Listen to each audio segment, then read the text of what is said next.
Securities and Exchange Commission Chair Gary Gensler today addressing for the first time a Manhattan District Court's decision in the agency's contentious lawsuit against crypto company Ripple. How does the federal court ruling last week in the Ripple case impact your stance toward digital asset regulation? We're pleased from that decision, recognizing the importance of protecting investors on the institutional investors. And while disappointed on what they said about retail investors, we're still looking at it and assessing that opinion.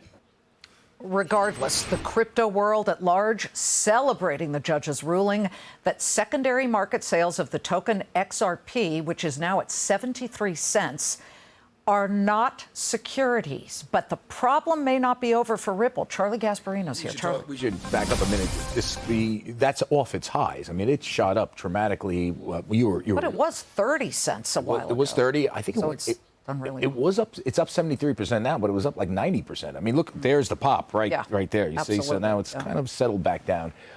Listen, it's obviously a positive ruling if you hold the XRP as a retail investor. Where this gets really muddied and bizarre, and this is Judge Torres's reasoning, which most people think is insane, is that somehow she delineates between a sale of a security to an institutional holder and a sale of security and someone who buys it blindly through an exchange. So all Brad Garlinghouse, the CEO, probably had to do was just, when he wanted to unload and make gazillions, all these guys became near billionaires on the sale of their native coin XRP, is just sell it to an exchange or sell it to retail on the exchange or to institutions on the exchange.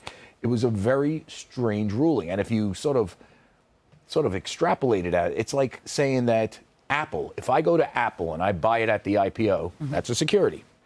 But somehow if I buy it on my Robinhood app, remember, it doesn't come from the company itself at that point. Yep. Well, that's not a security because, I'm a retail investor, and then they don't have to disclose anything to me. Think about this. Judge Torres is also saying you need to disclose to the smartest investors a lot of information. But not the retail. I mean, it's just mind-boggling. So, in any event, what's going to happen here? I mean, I think it's a horrible ruling, particularly for crypto, because I'll tell you why. Again, this is a business that needs clarity, regulatory clarity, and we got these mixed rulings, and it could be appealed, and that's what I think is going to happen. I mean, we're talking to people who were very close ties to the SEC, and Gary Gensler almost said it himself. We are assessing the situation. They're most likely going to appeal it. They're going to try to appeal it to the Second Circuit, federal court. They're trying to get what's known as an expedited appeal. You have to ask Judge Torres to put an expedited appeal. It's known as something called an I can't say the word, interlocutory. This is why Interlocute. That's it. You got it. It was close. Say it again. No. You don't want to say. It's interlocutory. I mean, maybe this might be my very able producer spelling it out to me. Ellie Terrett. What is it, Ellie? No, it's not her. Anyway, it's kind of like that, interlocutory.